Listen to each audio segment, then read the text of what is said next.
Welcome to this Saturday morning live session, and I've got with me Dr. Chris Anderson.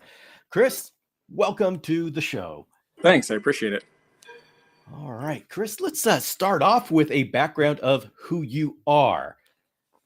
Yeah, so I started off keeping chameleons as a hobby when I was in middle school, back in AOL Instant Messenger days with the AOL chats and listservs, and I've been basically keeping chameleons as a hobby ever since. But that interest in chameleons as a hobby kind of grew into a fascination with the biology of chameleons and kind of why chameleons are the way that they are, and that blossomed into kind of studying them more professionally, first, in graduate school for my PhD work, and then now with my own lab at the University of South Dakota. And so I'm an assistant professor there at the University of South Dakota.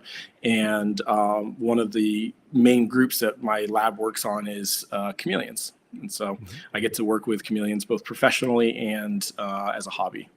And what kind of things do you do? So most of my work is kind of biomechanics, functional morphology, physiology type work, and I really kind of frame it as looking at the mechanistic basis for why animals are able to do what they do, how they perform the way that they perform, and how that relates to behavior and ecological and evolutionary variation that we see across the family. And so it's kind of a very broad, integrative approach to looking at the biology of animals, and in particular, chameleons are one of my focal groups. Okay. And I know you've been involved with conservation a great deal. Could you talk about what you do in that area?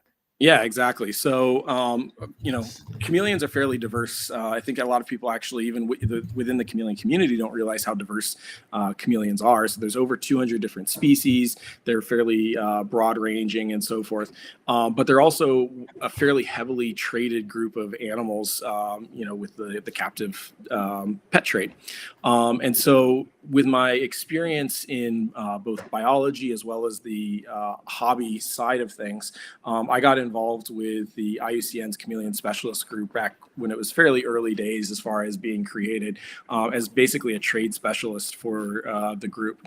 And since then, I've now been appointed the chair of that group. And so this group basically as a whole is a collection of experts on chameleons, and we're tasked with monitoring the conservation threats for chameleons, assessing ongoing threats for the family, and trying to help to facilitate conservation efforts that would help to reduce the threat for chameleons in the wild.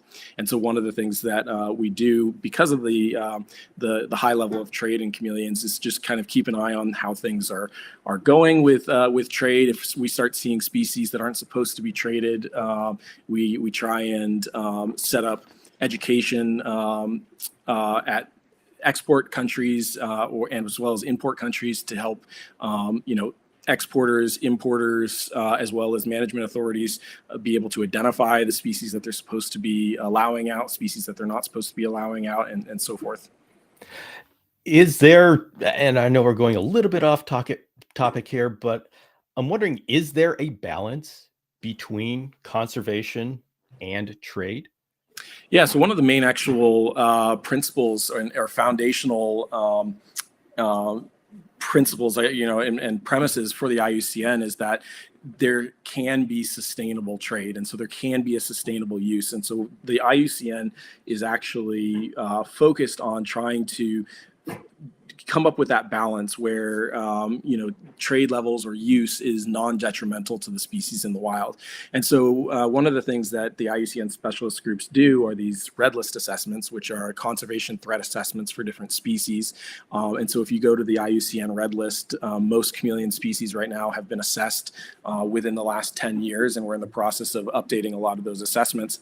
And it kind of gives a little bit of a gauge of the threat level for that individual species. Now, that ranges from, least concerned up to critically endangered, and then there's a couple categories of extinct.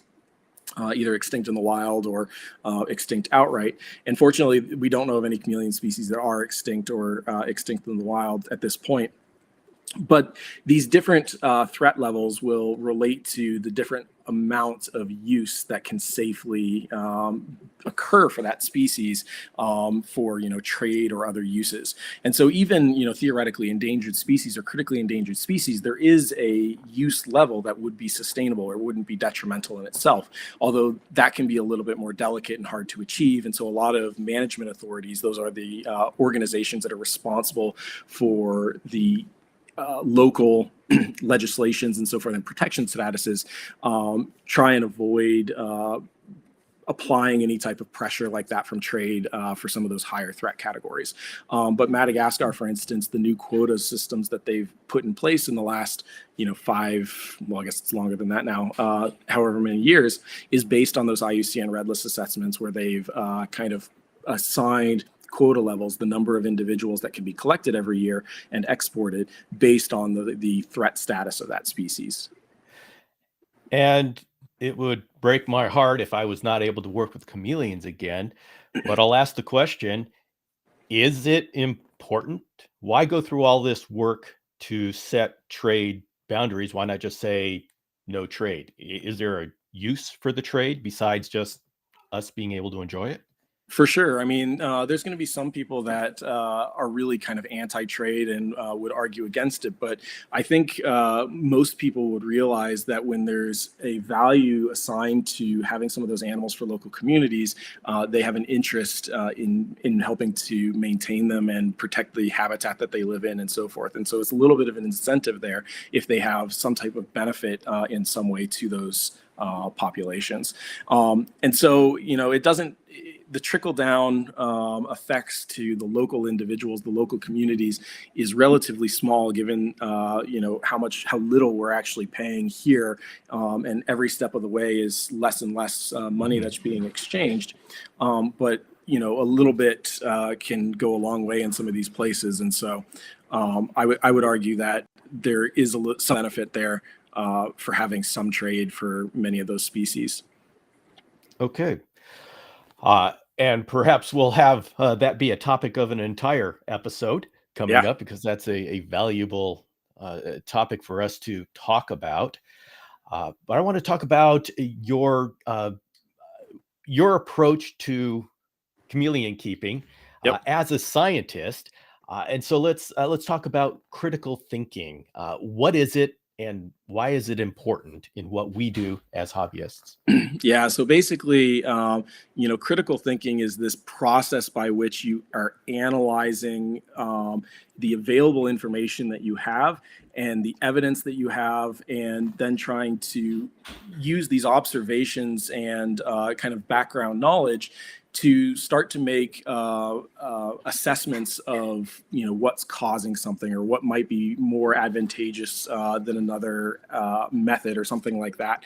And so generally it's kind of this framework of thinking and trying to consider all the available information that you have critically to evaluate a topic or something that you're trying to experiment with, to try and figure out how it's working or why you're seeing, a certain response or something like that, in order to ultimately try and separate out some of the noise, which is just kind of, other effects that are, or other pieces of information that aren't really related to what is actually, happening. What is the cause and effect type of situation there? So for me with chameleon keeping, I think the evolution of how I keep chameleons has really been an example of my own critical thinking and a critical evaluation of my own husbandry over the years. And when I first got into chameleons, of course, I fell very much into the camp of, screen cages are the only way to keep chameleons. It's the only way that you can do it. And then over time, as I got more experienced, and started to learn more about the animals in the wild and kind of the conditions that they encounter in the wild, I started to realize that what we have to do for many of those species, particularly the species that live in more humid habitats and have higher hydration requirements, was quite unnatural from what we were seeing in the wild. And so I started to realize that, these screen enclosures, particularly inside in air conditioned environments, were kind of unnatural for many species. And so I started experimenting with these glass terrariums at the time, which have airflow. And actually had some excellent success. And I really started to appreciate how these different caging techniques actually could benefit us keeping some of these other species. And so veiled and panther chameleons are a little bit different. They're a little bit more of a generalist species. They have broader care requirements and are quite, hardy. But some of these more delicate species that have a little bit more exacting requirements and more hydration needs, these glass terrariums worked really well for me, and it helped create a little bit more of a natural environment, and they flourished. And raising babies in them, I did really well. And so now, of course, there's a growing movement in the chameleon community for these solid-sided hybrid enclosures, or even glass terrariums among some keepers. And I think that kind of critical analysis and critical examination of what we're doing has kind of helped lead the charge in that direction a little bit. All right, so let's bring in the enemy to critical thinking. Anecdotal evidence. What is Yeah. anecdotal evidence? So anecdotal evidence is basically that you have a piece of information that is, it could be something that is maybe unrelated to the result that you saw. It could be something that just simply hasn't been well tested, so there's not a lot of support for it. And basically, it's just an incomplete piece of data that really we have to take with a little bit of a grain of salt. And it may be worth investigating further, but it may not necessarily be something that we are in a great position to be able to draw a lot of conclusions from at that point. So, why is it important for us as keepers and breeders to approach our husbandry with this critical thinking? Yeah. So, I mean, I think we all want to improve our husbandry, or have our husbandry be at kind of this its top level that we can possibly provide for the animals. And this critical thinking framework of looking at our husbandry and constantly evaluating what we're doing is a good way to kind of fine tune and hone our skills and what we're providing for our animals. And you just have to be careful that you're doing things in a logical way and cautiously, rather than making sudden, haphazard, and maybe not well thought out changes that could actually have the opposite effect. So, we have our wonderful social media where everybody's opinion is sacrosanct, Yeah, and everybody's going to throw in their opinion.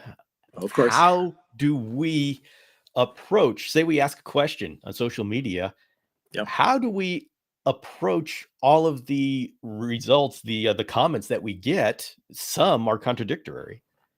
Yeah. So, I mean, particularly with the enclosure screen versus glass or hybrid talk, for years there's been this ongoing debate and very polarizing opinions on this.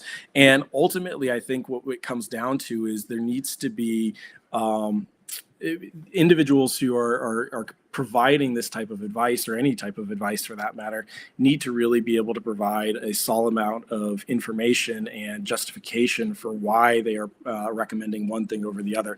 And hopefully, as people are reading that, when they have all that information and the explanation behind those recommendations, they can see that, okay, this is actually very logical. It makes sense. It's been well thought out. And it's not just one of those parroting, type situations where somebody's just regurgitating something that they were told, but they don't actually really understand anything about it.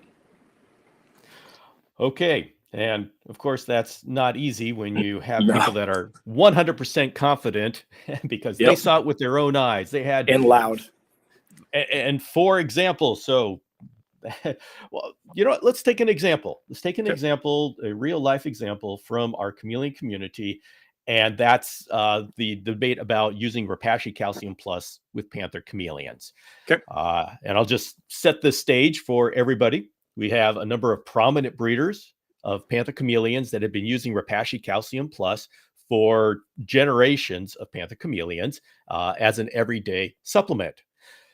There are concerns with Repashy Calcium Plus because it has both vitamin D3 and vitamin A, preformed vitamin A. These are fat-soluble vitamins, and those can be overdosed because they're fat-soluble. And so a number of people have said, no, that's dangerous. And they bring up examples of, well, my vet said that I had a hypervitaminosis, D3. And so we have these examples, and yet we have generations of panther chameleons coming out of these breeders that are, by all accounts, they look healthy. And so what we end up seeing on social media are these two camps, and both of them are saying we're right. Well, actually, the people using Repashy Calcium Plus are just saying, well, it works for us. Let us live. And we got a lot of people on the other side attacking and saying, no, you'll kill your chameleons if you do that. So, Chris, how would somebody seeing these two arguments going back and forth sort through that? And then the second question would be, how do we in the community, how could we put together some tests to sort this out? Yeah. So I think one of the first things to do is that you have to recognize that when you're talking about something like supplementation, you're talking about one piece of a larger puzzle of our husbandry.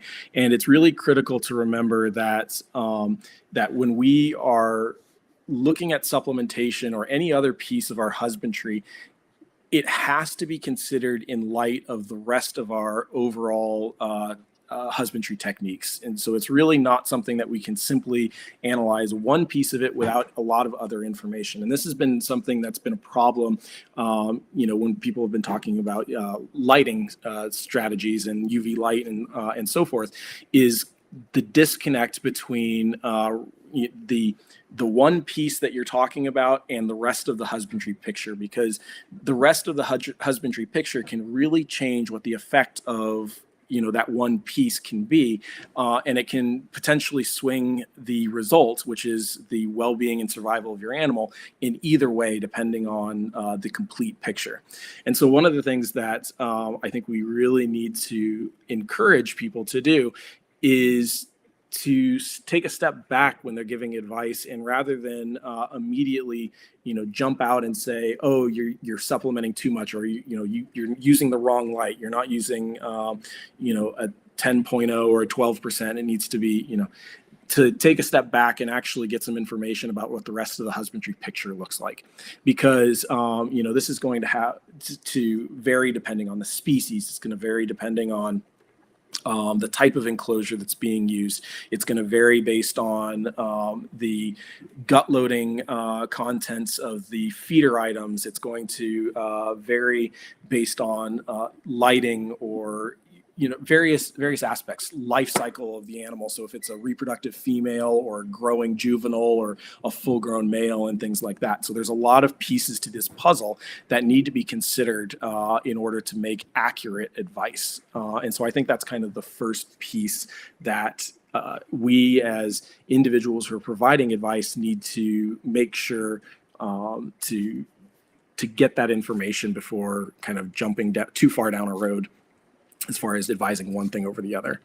Now, with specifics reference to the Repashy supplementation, I think this is a really great example where there's going to be a lot of variation between individuals using this supplement in their lighting, in their the gut loading of their bugs, in the calcium and dissolved solid contents of the water supply that they're giving, and so forth. And so there's a lot of variables there that could potentially affect how a supplement is being utilized by an individual animal. And some of that can be life cycle of the animal, what its previous husbandry had been, and so forth. Okay. So how would, say, those of us who have been around for a while, we're looking at this, we see this conflict, this question in the community, and it would be helpful to sort it out. Yep. How would, say me, how would I put together a test that would produce significant results that Yep. are reproducible by anybody else? What would a test look like? Yeah. So the first thing in any scientific study and framework is standardization. And so what you need to do is make sure that you are standardizing your conditions across treatments. And so when I'm talking about treatments, I'm saying the variation in the one element that you want to test, but everything else should be standardized. And so you need to make sure that the animals are equivalent to each other that you're testing them in. And so oftentimes we would do something like we would use clutch mates from the same, clutch of babies that are basically the similar age. They would have similar characteristics, similar prior exposure or lack thereof. You would also want replication. And so you would want multiple examples that are raised kind of in the same type of environment with the same controls, as well as, variation in that one element that you're changing. And kind of making sure that you're meticulous in taking your notes and really think carefully about what it is changing one element is going to tell you. Going back to like lighting, for instance, there was kind of a debate about T8 versus T5 fluorescent lighting, and that, oh well, if you put one over the enclosure, it has great results. If you put the other over the enclosure, it might not have the same as good of results, or vice versa. But the problem with that is there's also elements that are related to how high above the enclosure you put that light, and the amount of UV radiation that's penetrating and is available to the animal. And so, if it's just strictly a question of whether T8 lights or T5 lights, if either of those could be used effectively, you have to control things like actually measuring the UV radiance levels inside the enclosure at different points where the animal would be exposed, to determine if you are, placing the two lights at an appropriate height for their use. So there's complex elements that you really need to think about to tease apart what the specific question you're trying to answer is. Now, with the results that we get, as hobbyists, we're dealing with a chameleon in a cage. Scientists like Dr. Gary Ferguson, he has a lab, and they have much more controlled conditions. Like, he gave his panther chameleons vitamin D, or very controlled. Yep. What can we do between? How do we bring information that comes from those very controlled conditions and apply it to our larger cages, where a chameleon can choose whether they're in the UVB or not? Yeah, so generalization of some of these results is always a little bit of an issue, and how to apply some of those findings to our broader techniques. That can be a huge problem. And that's a little bit where we start to recommend things like providing gradients and flexibility for the animal, and allowing them to choose, rather than kind of enforcing a specific environment, like in one of these more controlled setups. As far as really general advice for applying some of these results and studies, I would say, pay careful attention to what the key elements of it are. And, if it's basically that providing more D3, increased or decreased reproductive output or something like that, okay, that's a good piece of information that can benefit us if we're trying to breed or increase the reproductive output.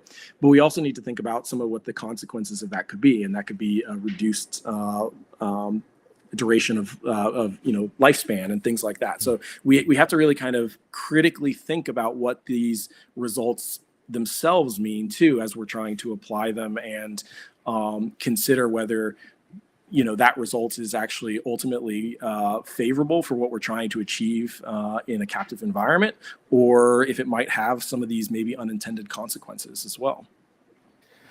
All right, so let's go the other direction. What is the significance of what we determine in our cages? Because there's so many variables, and sure, we may change our UVB. Like I did an experiment to see if a chameleon exposed to UV index 3 grew differently and had a different reproductive success than one exposed to UVI 6.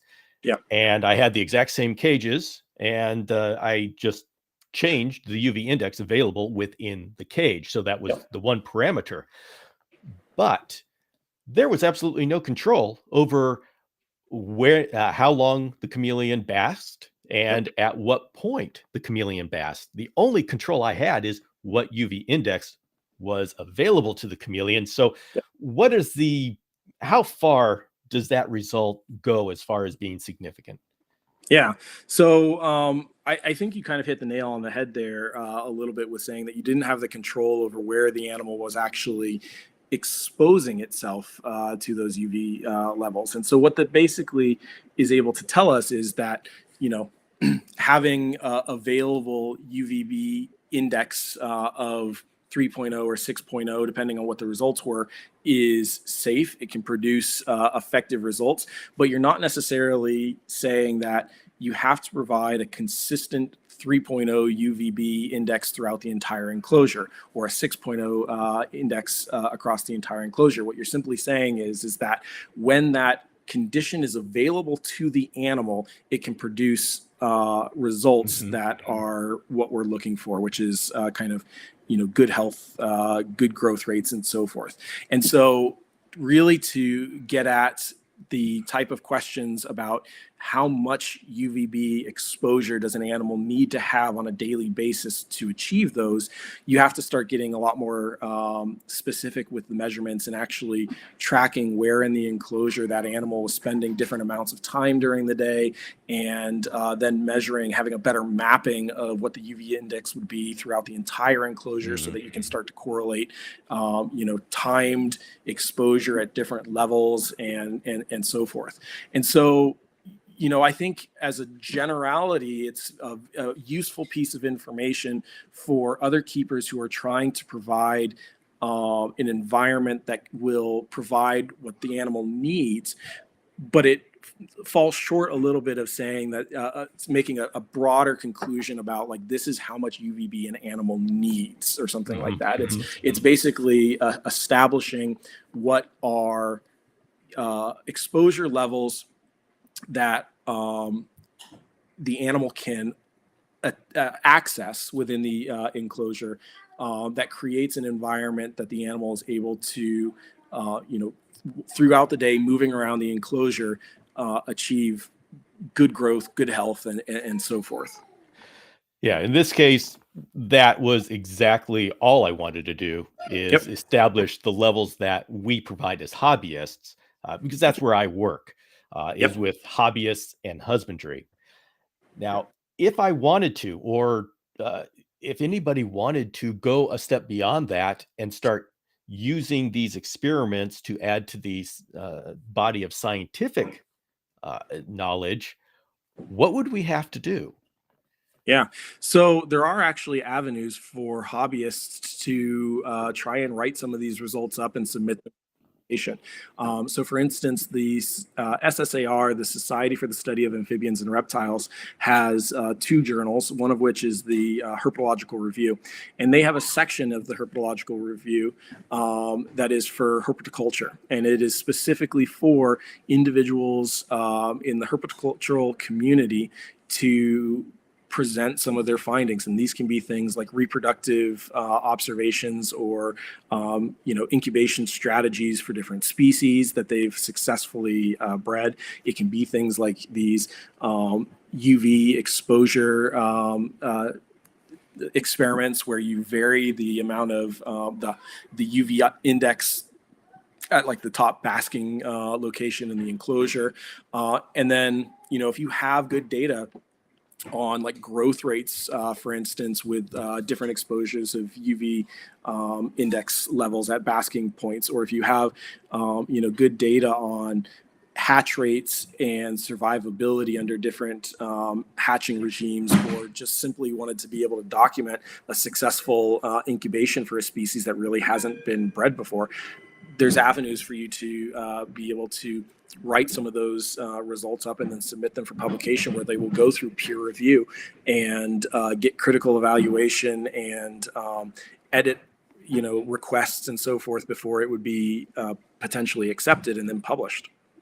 And if we wanted to do that, what kind of advice would you have to increase the chances that it would be accepted into something like that?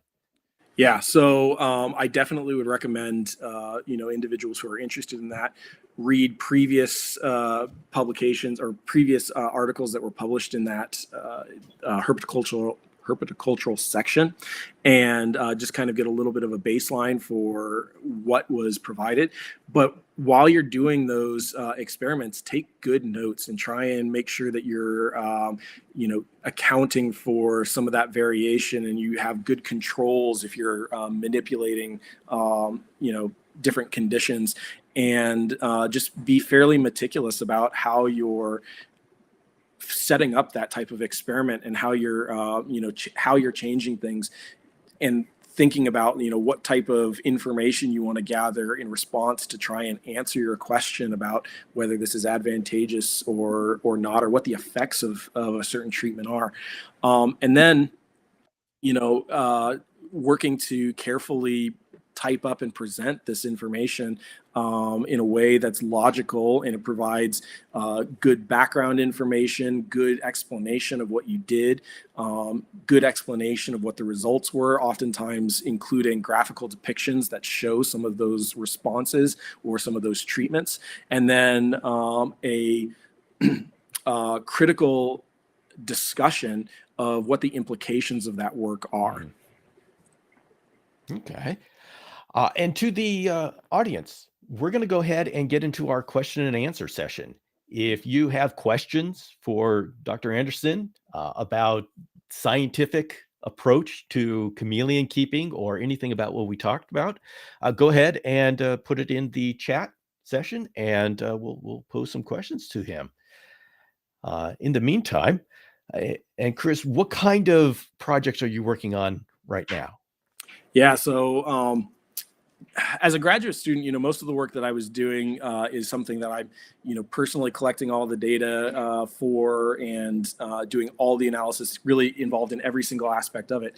And now, as a professor with my own lab, I have my own students who are oftentimes kind of leading their own projects, and I am kind of guiding them and helping them through the process and helping their discovery, and then kind of tempting the direction of the lab and the research that we do. And so a lot of what I have that I've been working on is projects that my students are ultimately driving.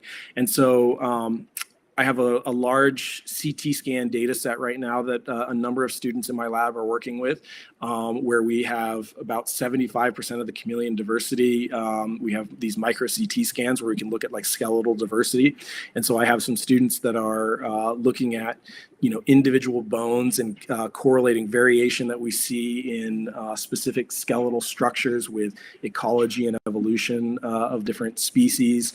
I have a student or an intern right now. He's a student from France who's visiting right now, doing an internship, who is looking at variation in the cranial morphology of the skull of chameleons to try and actually test this fossil chameleon skull and see if as we add additional information from this larger CT scan database, if we still think that this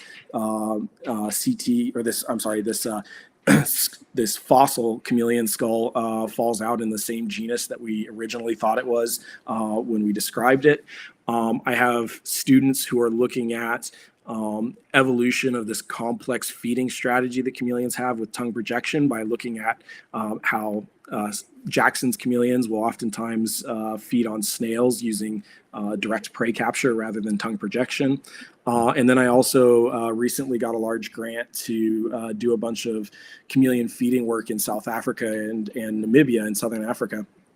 looking at environmental effects and thermal specialization on tongue projection and tongue retraction performance across the family. And so kind of a variety of different projects going on, as well as trying to write up a number of studies from previous students that have kind of finished up now and are, kind of trying to tie up some of those loose ends, like looking at anti-predator behavioral responses in chameleons and the functional underpinnings of why we see some of the variation between individuals and how they respond to predation and so forth. Okay, we have a great question here. Yeah. What questions would you suggest the community tries to answer? Yeah. That is a really kind of open-ended but excellent question. So one of the things that's always bothered me is the fact that we've had access to so many chameleon species in captivity and have failed so miserably to establish many of those species in captivity. And I've always kind of wondered why or where we've fallen short. And that's a little bit where I've kind of focused a little bit of my own evolution of my husbandry techniques, with going away from screen enclosures for many of those species and going towards glass enclosures. And obviously we've had a lot of improvements in the lighting technology that we have now, as well as misting technologies, fogging, all kinds of different strategies that have been added to our repertoire of what's available for us. And what I really think that as a community we should try to do is really start to try and determine what fundamentally are requirements for getting many of these species established in captivity, and particularly breeding in captivity. And a lot of that, I think, is tied to seasonal variation and fluctuations in the captive environment, and also making sure that we're providing the proper conditions that they need to stimulate their long-term reproductive success. And so I think that that's something that as hobbyists we can really start to work a lot on with the species that we have available to ourselves, and that can provide some really beneficial information for general understanding of the biology of these animals. By understanding what stimulates their reproduction in captivity, that gives us a lot of information to start to understand what these animals need in their wild environments for their own long-term survival. For instance, what environmental fluctuations are necessary for them to really go into a seasonal reproductive strategy and reproduce and keep the population growing. And how much of establishing chameleons do you think is not understanding their husbandry and not being able to create a community around supporting breeding efforts? I think it's both. I think that there's been some great examples of individuals who have done amazing things with species and focused really well. And there's been, periods where there's been quite a bit of availability for captive bred offspring for a number of these species. I mean, we had breeders of Kinyongia multituberculata, Furcifer minor, Quadricornis. There's numerous species over the years that we've had one or two people that have been doing fantastic work with them, but there's really not been a community built up around them that has helped to spread that risk, because ultimately when it's a single person that's doing it, their life situation can change, or they can have a disaster or something like that, and or ultimately need to move on for one reason or another from that effort. Have a kid. Have a kid, yeah, exactly. And so, having other people to help carry on in those cases is really critical for the long-term success of many of these species in captivity and established populations. And the chameleon community is small enough that we have enough species available that there's just never really been many species that there's been that community built up around individuals who are pioneering the success of that species. And I wanted to ask, what determines the quotas of wild-caught chameleons. Yeah. As in, So and the context is we say, oh, we breed a chameleon, so we don't have to take from the wild. How much do what we do in our husbandry affects quotas? Yeah. So the quotas that are set for exports of chameleons is done at the individual um, host or the individual country level. And so the range states, these individual range states that the chameleons live in, are responsible for setting their own quotas for export. Now, some countries take the line that they do not export their wildlife, or they do not export certain species, and that's just kind of a national decision that they've made for the management of their own animals. Other species have kind of set relatively arbitrary quotas, and they're free to do so basically at their own will, as long as they are able to show that those export levels are non-detrimental to the species in the wild. And so CITES, one of the provisions of CITES, which is the Convention of the International Trade of Endangered Species, and all chameleon species are listed on one appendix or another of CITES. Most of them are on Appendix 2. There's a single species, Brixia perimata, that is on Appendix 1. But all of those species, for there to be international trade, their trade needs to be monitored. And if that trade raises any alarm bells, that exporting nation could be queried and asked to provide information on the non-detriment findings for that species, basically being able to justify that their export levels are sustainable for those animals.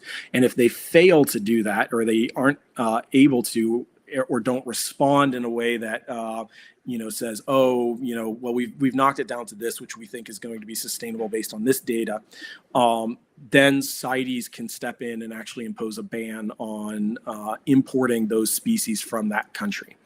Now, because these individual countries are able to set their own quotas, as long as there's not an issue with the detriment to the species, there's a lot of variation in how those quota levels themselves are set. Madagascar has been fairly transparent when they've reopened up to a lot of species, where they have basically said that they will not issue quotas for endangered species or critically endangered species. Vulnerable species will get a quota level of, in a certain range. Near threatened species will get a quota level that's a little bit higher in another range, and so forth. And basically, as you get less and less threatened, that range of annual quota increases.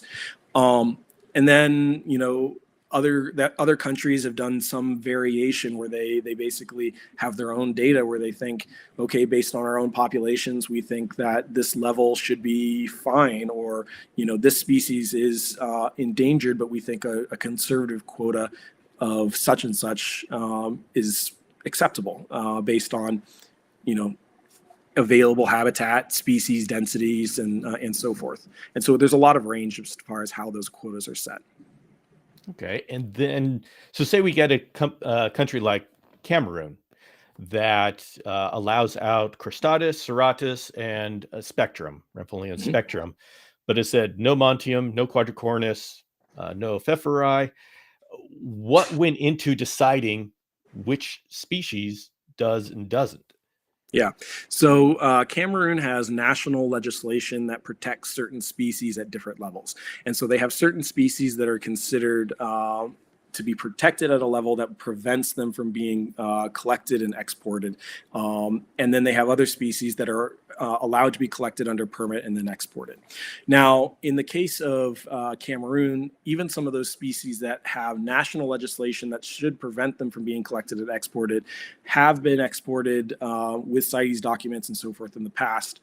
But in Cameroon, there's also been some of these CITES imposed bans on export. And so Quadricornis, for example, is not permitted to be imported from Cameroon any longer because of these export levels that raised concern. And when CITES did a review of significant trade and requested data for non-detriment findings, the Cameroon government failed to respond appropriately and provide that data. And so CITES has shut down export of that species from Cameroon. And so it's a combination in many of these countries, as far as national legislation that's dictating it, international prohibition or monitoring, such as CITES, that's controlling it, and basically national management authority exercising its ability to set what that quota is, that what they want. So. Okay. And then in a country like Madagascar, where they just have an enormous number of Yep. species, but they're not always. I'm sometimes curious as to some species make it onto the list that are strange, like Anjali, Yep. and some species don't make it onto the list, which would seem to be widespread. Yep. So, what's going on with that quota list? Yeah, so Madagascar, of course, has a long history as far as its trade goes. In the early 90s, it was kind of the Wild West as far as the number of species that were being exported and quantities. It was really not monitored very well, and it was a little bit of a free-for-all. Then one of these CITES reviews of significant trade occurred, where they asked Madagascar to respond to their not detriment finding requests for various species. And when Madagascar failed to do so, they basically shut down all exports of most chameleon species, with a few individual exceptions. And that basically went on for 20 years. And where only a few different species were allowed to be exported. Now, towards the end of that period, there was a couple species that NGO groups started to collect a lot of data from or on, to try and establish a baseline of information to be able to prove that non-detriment finding to CITES, so that CITES would allow those species to be exported. One of those species was Furcifer campani. And so that's why one of the first species from that previously banned list that started to be exported from Madagascar was Furcifer campani, because these NGO groups had gone in and collected a whole bunch of baseline data to make a scientifically grounded recommendation for what a sustainable annual quota for that species would be. And so that was, and brought to CITES, and basically it was allowed to be exported at that quota level. Furcifer angeli is another example of a species that had similar type of background research to justify it being exported. Now, in the process of that occurring, Madagascar also came up with the strategy to utilize the IUCN Red List assessments as a marker for risk, and set the quota levels based on those conservation threat levels. And when that occurred, many of the species that had been banned were then cleared to have exports allowed, because when Madagascar presented this information, it was deemed an acceptable way, in a conservative way, for them to assess non-detriment to the local populations at those export levels. Now, there's a number of other species that aren't allowed to be exported. Some of those are endangered or critically endangered species. Some of those are species that are found only within national parks or protected areas, and so they can't legally be collected, and therefore are not allowed to be issued export permits. And then other species are maybe new species, or species that maybe there's uncertainty of the conservation status of that species, and so they aren't issued permits, or they look. One of the things that CITES does also is they regulate the trade in lookalike species to prevent a lookalike species being exported in and possibly impacting a threatened species that looks similar. And so some species are not exported because they look too similar to a species that is severely threatened, and there's a concern that that could impact the threatened species, because that species is sent out instead. Okay, and here we have a question often posed. And what do you think about keeping difficult species in captivity from an ethical point of view, knowing that many individuals die in captivity and are difficult to reproduce? Yeah. Yeah, that's a really good question, and it's a question that I grapple with quite a bit. As a hobby, generally within the reptile community, I think oftentimes we like to view ourselves as stewards who are protecting these species from deforestation in the wild and ensuring that these animals are going to be around when their habitat is destroyed. The problem is when we have failed to establish 95% of the species we've worked with, it's a hard case to make that we're doing anything positive toward ensuring that those species are going to stay around when all we're doing is depleting the numbers of individuals in the habitat that is remaining. So from an ethical point of view, that's a challenging one, because we don't have the track record for most species that justifies kind of that common narrative. And I think it's something that we are improving in a lot of ways with our experience with other species, and that we have the capabilities to establish a lot of these species, but we just need communities around certain species working for that, and to start really evaluating what we're not providing for some of these species that they need. Now, as far as justifying having the trade for some of those difficult species, if many of them are going to die in captivity versus maybe the alternative of saying no, we failed with the species, leave them in the wild. There is that side of it of certain sustainable trade levels are not going to be detrimental to the wild populations. Again, they have to be sustainable trade levels, and they do provide some type of an incentive for local populations, local communities to value the habitat that those animals live in. It also provides a great opportunity for education among people here in Europe or in the U.S. and so forth, being able to see some of those animals, learn from those animals, and try and improve our techniques to hopefully get to the point where we can establish some of those species. And so as long as it's being done in a sustainable way and in a responsible way, I think those trade levels, there's an argument for them being acceptable. The danger, of course, comes when you start having trade levels that aren't sustainable, or we're dealing with species that really can't sustain that trade, and we haven't justified being able to actually be that lifeline or that arc. And I think that that's part of that previous point I made, where we need to start really critically evaluating what we're doing, keeping some of these species, and where we're failing, as far as whether it's just not having the appropriate community around that species, or if we're failing in our husbandry, and try to do better as far as establishing more of those species goes. Do you have any feeling for how much illegal trade goes on?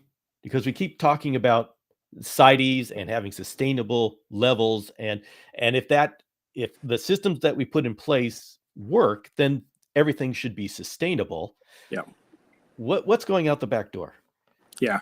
So there definitely is some illegal trade occurring in various species. When Madagascar was shut down, it was quite obvious that illegal trade, because many of those species were relatively widely available in Europe and Asia in particular, and occasionally you'd have a few of them pop up in the US. And so it's hard to ignore the fact that the origins of many of those animals at that point were very clearly illicit, and that there was an illegal trade going on in those species. We see a lot of that right now with South African Bradypodon. It's a genus that isn't exported from South Africa legally. It can be, but it's difficult to do, and the exporters who in South Africa who were previously doing it ended up getting caught up in some of that illicit trade and no longer being able to get permits to do it. But we still see many of these species that haven't been exported or and so forth winding up in the trade, particularly in the EU and in Asia. And so those are kind of clear examples where there is illicit trade in those species that is occurring. There are also examples where species are being exported in legal shipments with CITES documents, but potentially mislabeled.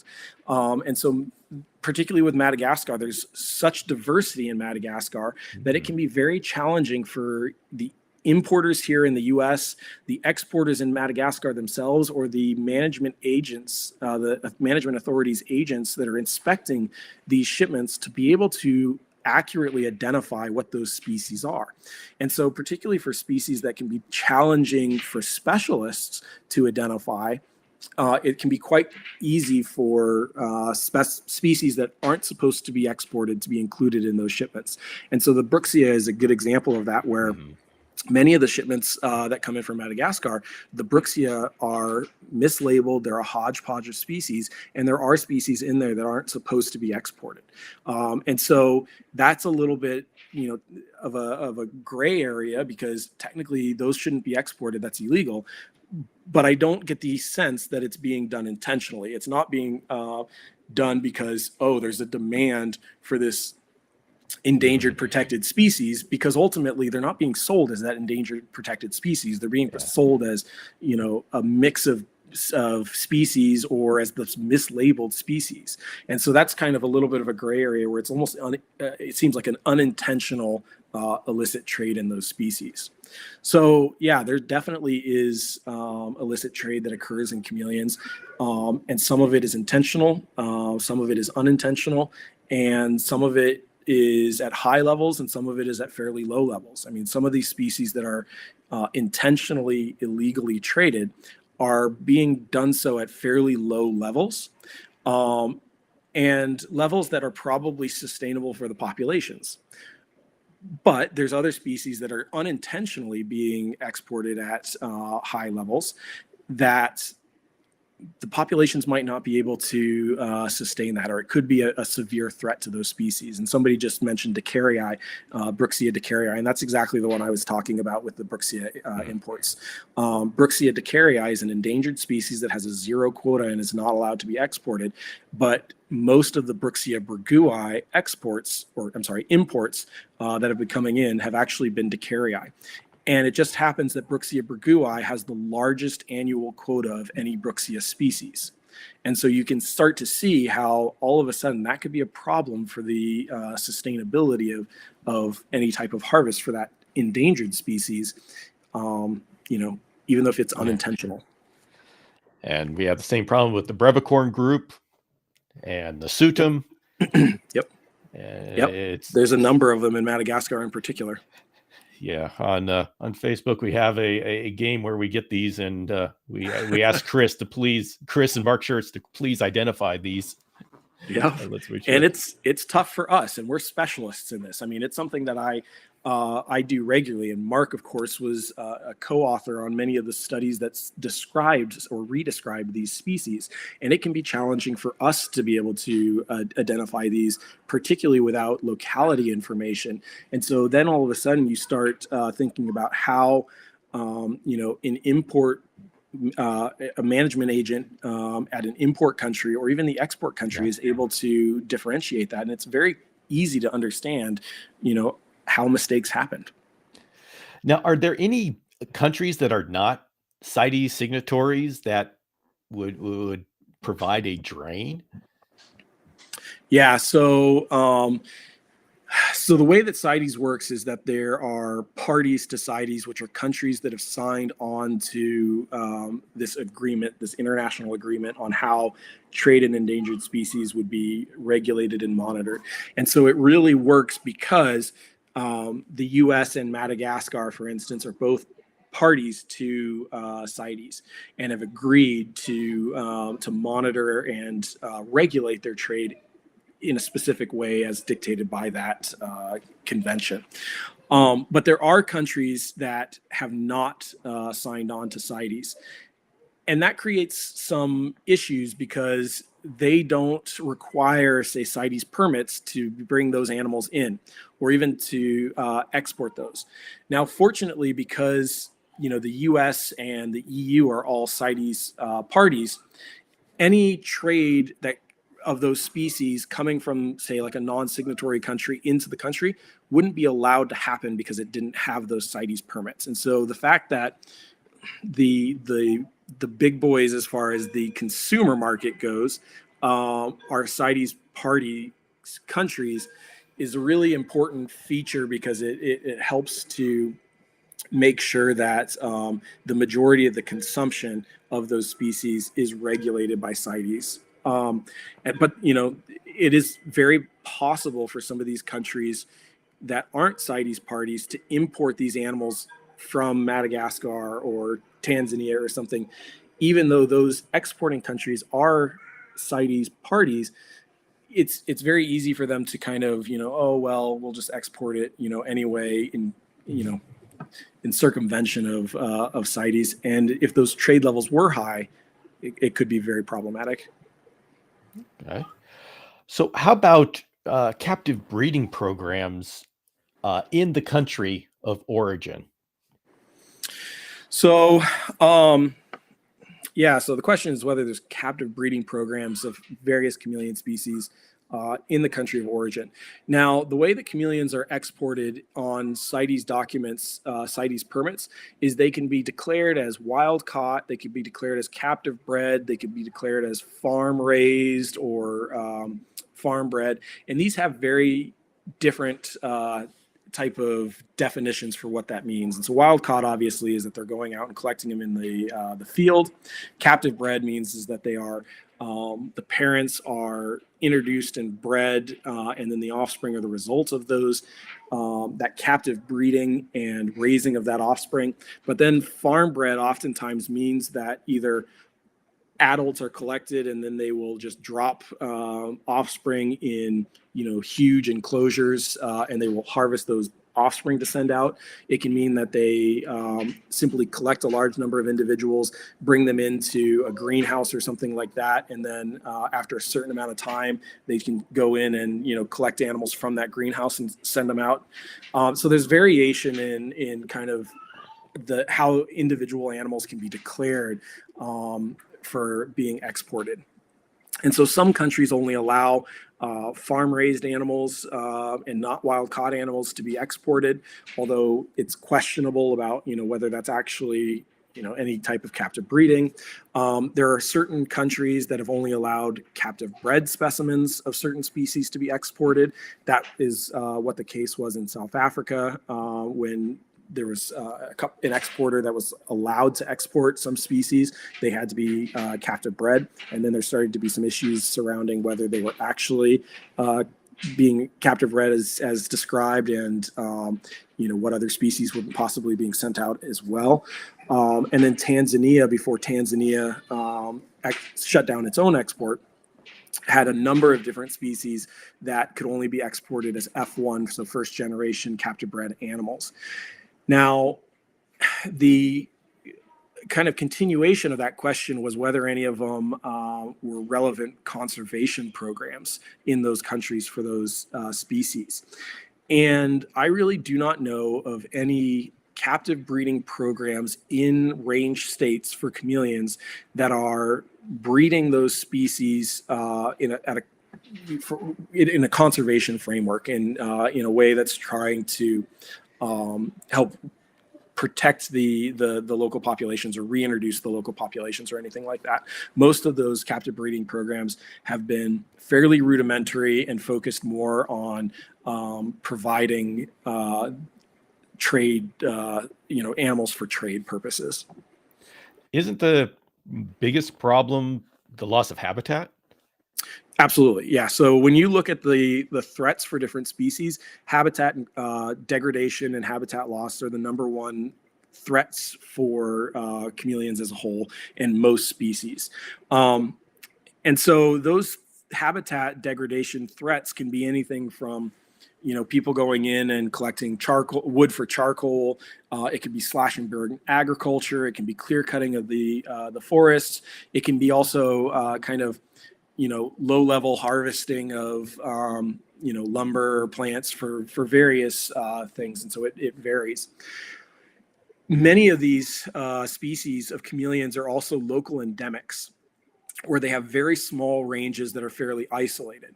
And that creates a problem with habitat degradation, because if there's not much habitat available, you can really quickly have fairly minimal encroachment start to have real impacts on the population as a Mm-hmm. whole. And so, yeah, habitat degradation is a major concern for chameleon conservation. What we don't want to see is that habitats are being threatened for those species from various uh, you know angles, different directions, and so forth.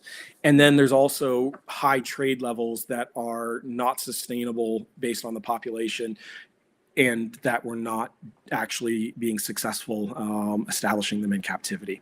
And so that's kind of like the worst case scenario is, you can have collection at sustainable levels as long as nothing else is changing the equation in Africa.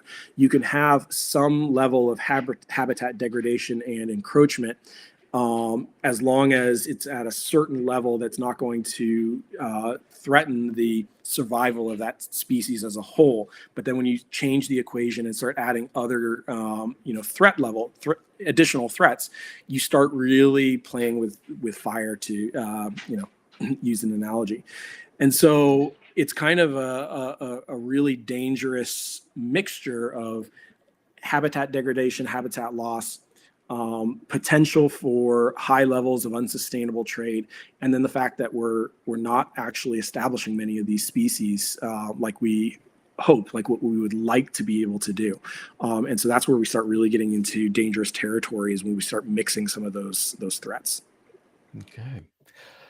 Well, Chris, I'm going to close this up here. Do you have any thoughts, final thoughts about the trade status and trade of chameleons?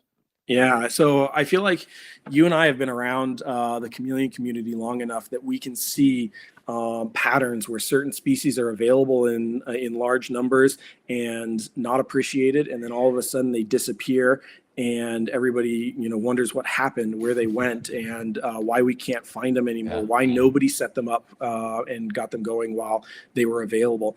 But then all of a sudden there's a new species that's available, and we kind of get distracted and forget about that pattern. But it happens time and time again. It's been repetitive. And I think we can consistently expect that there are species that are available right now that we will not have available in a few years, that there will be other species that aren't available right now that will suddenly become available. And we're going to have these ebb and flows as far as availability of species.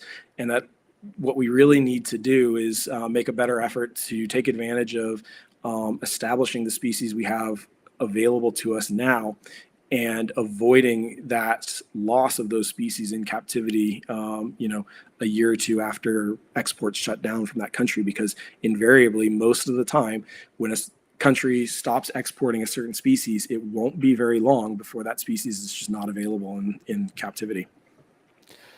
All right. And since we've had a double topic talk here, Yeah. do you have any further thought, or do you have any final thoughts about applying our scientific critical thinking to our husbandry?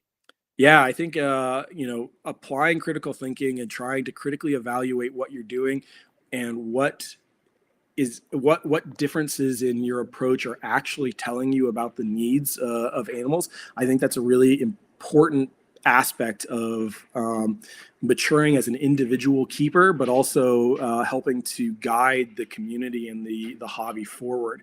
And then finding ways to present that information and provide that information for others to communicate your findings is, I think, a really great step. And so I know there's a couple articles that are in the works right now that should hopefully be coming out in the near future, that have started to do that, starting to take some of these experimentations, manipulations in a captive environment, documenting the results, and then presenting them for peer review and publication. I think that's a really great way forward as a community, where we can hopefully see all of us grow and our potentials as a community grow. Okay, Chris, I want to thank you very much for coming on and sharing your insight into these into this topic. Really appreciate it. Not a problem. I enjoy it. All right. See you, everybody. See you guys.